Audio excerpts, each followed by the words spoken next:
seria dado pelos órgãos sexuais. Gênero, a autoidentificação da pessoa que não está associada ao sexo propriamente dito, e orientação sexual, que seria, na verdade, essa atração física pelo outro sexo, seja ele o outro sexo oposto ou o mesmo.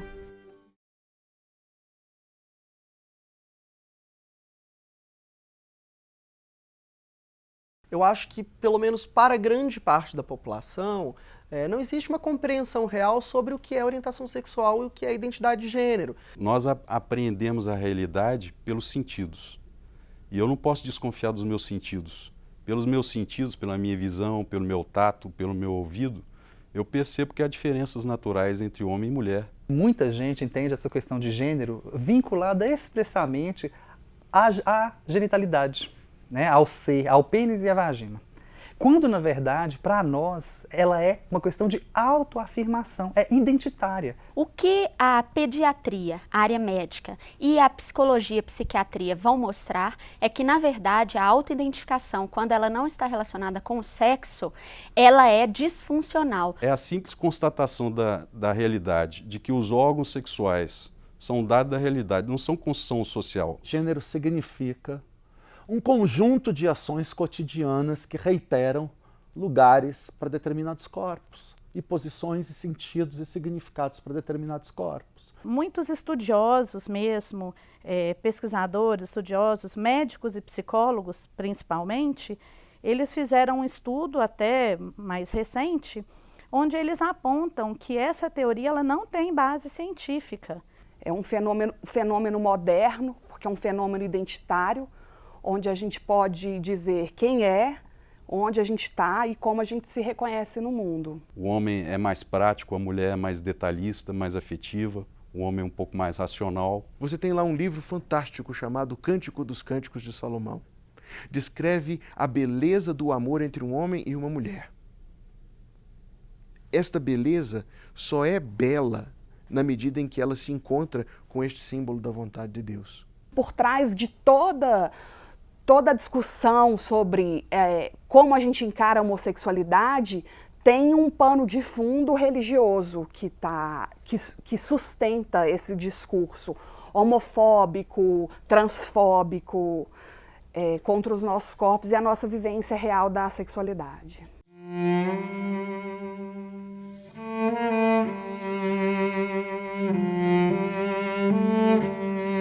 Direitos não nascem do nada, não saem do ar, vem de luta, vem de conquista. Então, para mim, um panfleto de uma marcha, de uma luta, significa, sintetiza muito tudo isso que eu estou falando. São Tomás de Aquino diz que a lei humanamente imposta, a lei civil do Estado, tem tanto razão de lei quanto ela decorre da lei da natureza.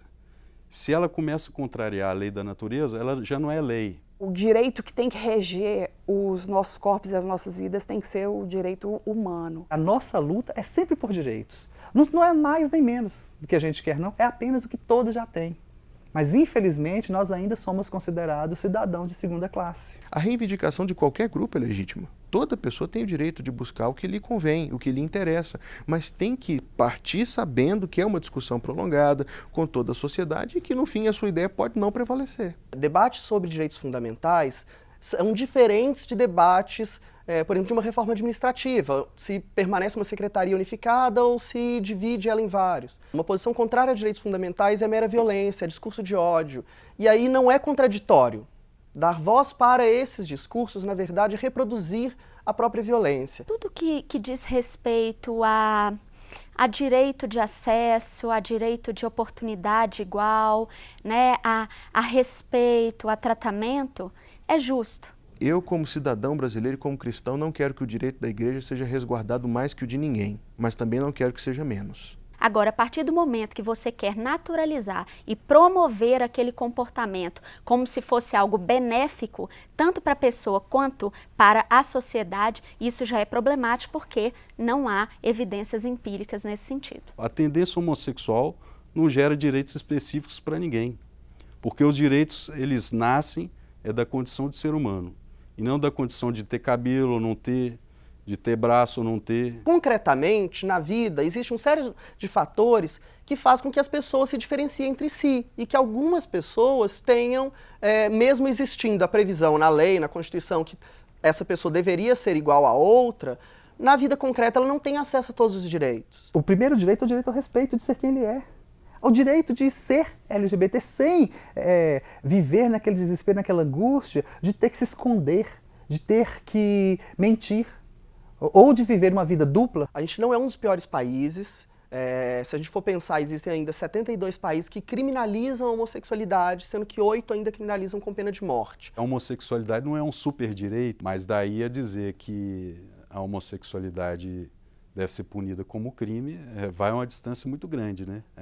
É claro que eu não concordo com isso. Como é que eu posso falar de emancipação, de construção, de melhoria da sociedade, quando não se tem educação? A gente tem taxas de evasão escolar muito grande, por exemplo, entre travestis e transexuais. Por quê? Porque muitas vezes não respeitam o nome com que essa pessoa se identifica. Como é que uma travesti aplica silicone industrial no seu próprio corpo de maneira clandestina? Porque nós não temos um sistema de saúde qualificado e capacitado para receber e entender essa demanda, que é uma demanda muito específica. A gente precisa também de uma legislação que reconheça os direitos das pessoas trans, principalmente a retificar seu próprio nome e gênero. Por não ser natural, não é algo que pode ser promovido, valorizado, nem estimulado, porque tem consequências que são físicas e emocionais para aquele que se encontra nessa situação.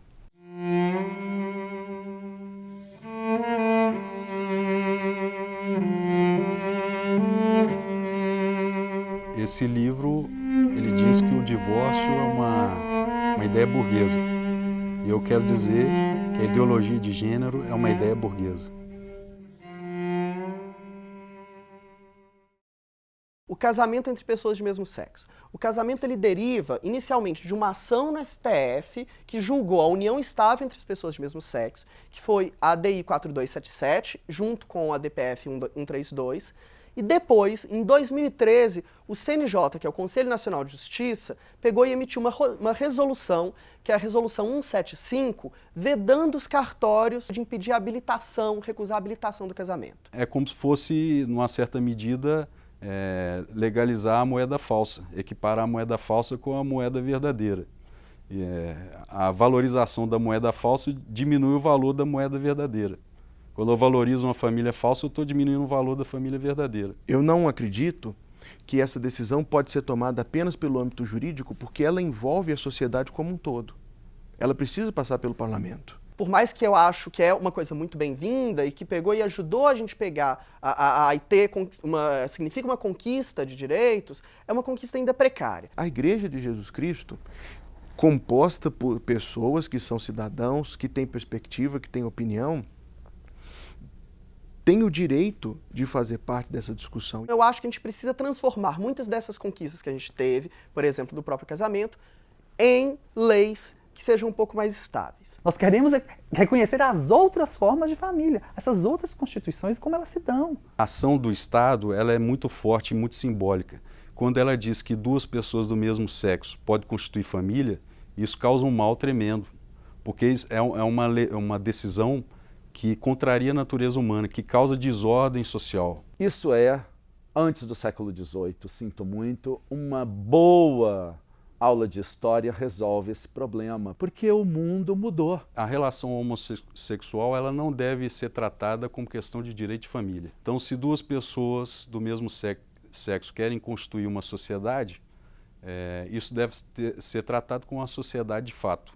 O que os dados vão mostrar é que estes casais, eles têm muito mais chances de terem relações muito mais violentas e muito mais disfuncionais do que um casal heterossexual. Nós somos seres da história, as sociedades foram mudando, né? As sociedades foram trazendo à tona uma série de possibilidades de relações, de parentescos, de aglomerações coletivas que hoje exigem equivalência de direitos com relação àquelas pessoas que já têm seus direitos garantidos. Isso é o sentido da democracia.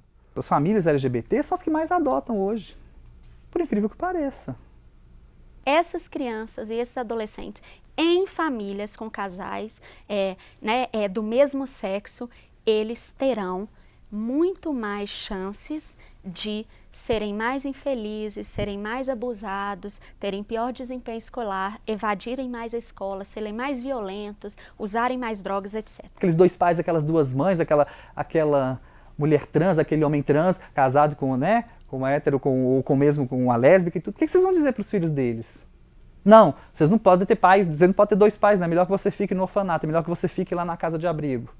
Se uma decisão social acontecer e esse direito for concedido, este direito também tem de ser concedido às igrejas de não celebrar esse tipo de casamento. Eu prefiro um país que invista na família natural, por mais disfuncional que ela esteja hoje, por mais divórcios que a gente tenha, realmente, do que promover outros tipos de família que já se sabe não contribuem para o bem-estar social.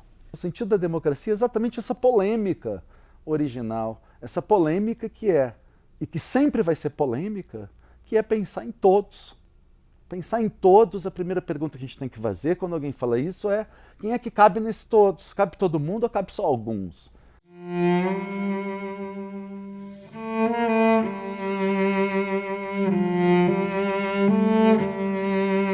O que me move e o que me liga às outras pessoas é essa paixão inadvertida em saber que é no outro que eu encontro Deus.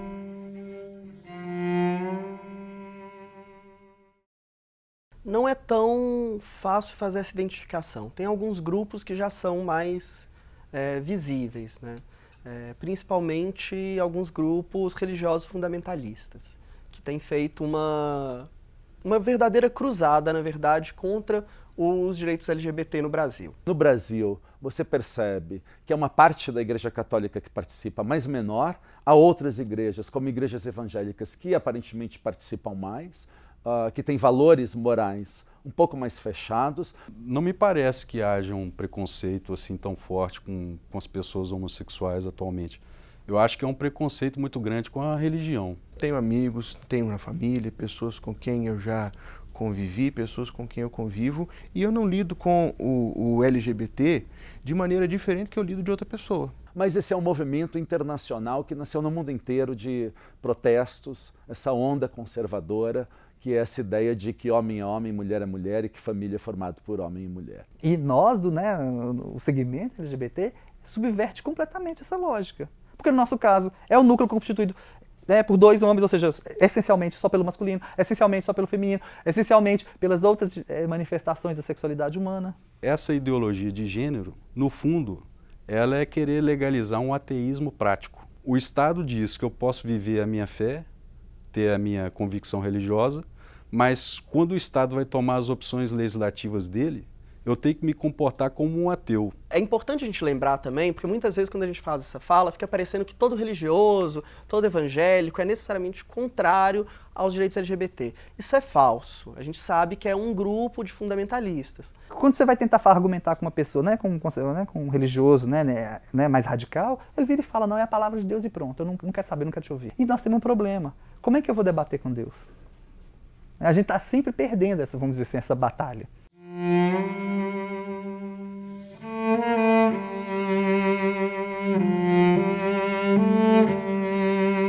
A Bíblia Sagrada é a regra pela qual eu devo viver, é a regra pela qual eu quero viver e é a regra pela qual todo servo de Jesus Cristo vive. A proposta bíblica é: não estabeleça a sua vida em nada que seja desse mundo. O mundo passa, diz a Escritura Sagrada, mas aquele que faz a vontade de Deus, isto é, aquele que estabelece o seu ser em Cristo, permanece para sempre. Diante do que a gente está encarando hoje, que são as identidades pulsantes, a discussão sobre as identidades de gênero, uma coisa é clara: a religião ela não pode ficar muda diante disso. Ou ela fala: eu aceito vocês, ou ela vai contrária ao que está acontecendo. Se a pessoa me coloca num escanteio, se ela quer me fazer perguntas, ouvir a minha posição, então eu tenho que responder com toda a verdade. A mesma Escritura Sagrada não me permite mentir. E aí a gente vai para o embate, porque o nosso lugar é de disputa, de falar a Bíblia também é nossa, o Cristo também é nosso, a experiência da fé também é nossa. A pessoa, enquanto está na sua caminhada terrena, ter atração por alguém do mesmo sexo não é pecado. Mas cada vez que ela decide exercer isto, é pecado. E quando ela estabelece a sua identidade nisso, ela está abraçando um estilo de vida e uma cosmovisão pecaminosa. Eu não posso negar minha sexualidade. Então, a vivência refletida da minha fé implica numa libertação da minha sexualidade. Uma pessoa salva, escuta aquilo que Jesus disse: alguém quer vir após mim, negue-se a si mesmo. Tome a cada dia a sua cruz e siga-me. Isto é uma proposta para quem quer seguir Jesus. Quem não quer não precisa se preocupar com isto. Quem quer, precisa. Toda essa estrutura de ódio e condenatória está no uso indiscriminado e quase, eu vou dizer, ignorante de uma leitura fundamentalista da Bíblia.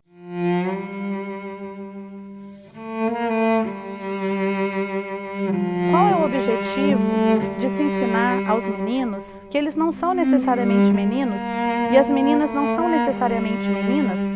Porque isso é que pregam os ideólogos de gênero, os mais incisivos.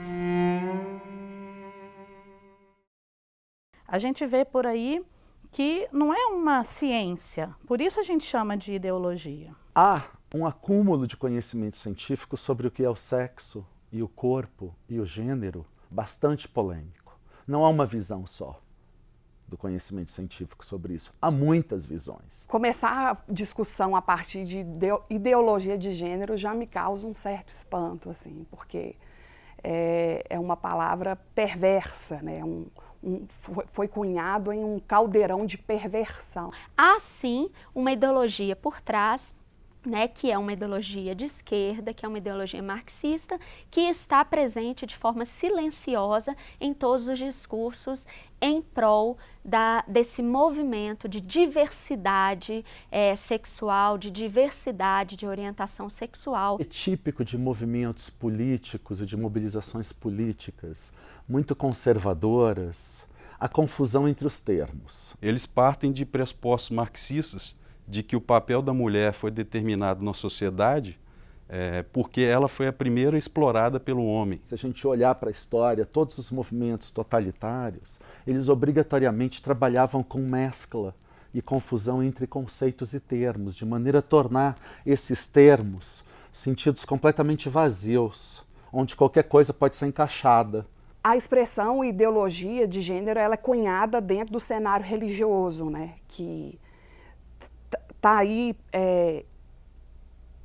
querendo dominar e doutrinar os nossos corpos desde que a religião se entende por religião. É uma ideologia que busca um tipo de sociedade que é diferente da sociedade empresarial, capitalista, de homem e de mulher, de homem enquanto empresário, enquanto liberal, que é a que nós temos hoje nos países do Ocidente em geral. Se estudarmos realmente os ideólogos de gênero, nós vamos ver que o objetivo principal é mesmo uma reengenharia social. Ideologias são posições fechadas, não é? Ideologias são posições que não permitem muitas relações, elas são sistemas fechados. No caso do conhecimento científico sobre sexualidade, são sistemas abertos. Todos os dias se publicam papers refutando ideias sobre sexualidade de grupos e de pesquisas no mundo inteiro. Nos acusar de ideologia, claro que vão nos acusar, mas é preciso que se diga. Quem, no primeiro momento, acolheu essa demanda diferente quando ela surgiu foi, de fato, a esquerda. Então, historicamente, também a gente não pode desrespeitar. Falar de ideologia de gênero diz respeito a negar o meu próprio corpo, né? Negar quem eu sou no mundo, né? Uma lésbica cristã e que me entendo digna de reconhecimento dentro das escrituras sagradas.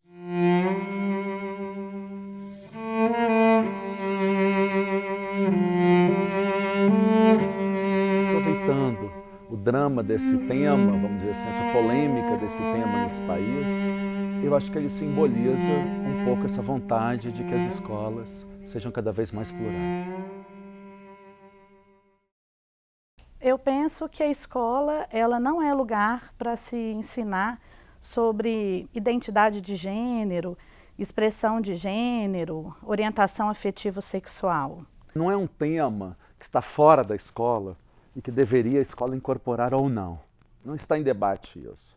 Gênero deve ser pensado na escola é porque ele já está na escola. Os pais é que têm realmente condição de conhecer os filhos e de saber quando abordar com eles esse assunto, como abordar. A escola brasileira, na experiência desta sociedade, ela é uma escola, ela é uma instituição que faz a passagem para o mundo da cidadania. Por isso que ela é, fundamentalmente, uma experiência de lidar com as diferenças. Nós não temos por que falar de aplicação da teoria de gênero dentro das escolas, porque isso não tem nenhuma base legal, não tem nenhuma base científica.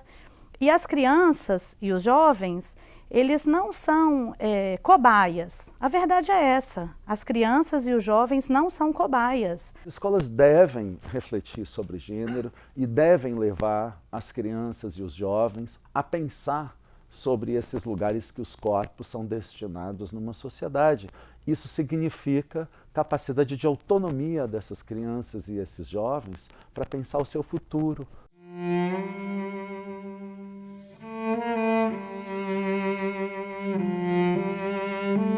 Primeiro, que é o símbolo, né, do movimento LGBT no mundo. Ele representa tudo isso, né, o movimento, a capacidade que temos de avançar, de evoluir e de sermos melhores.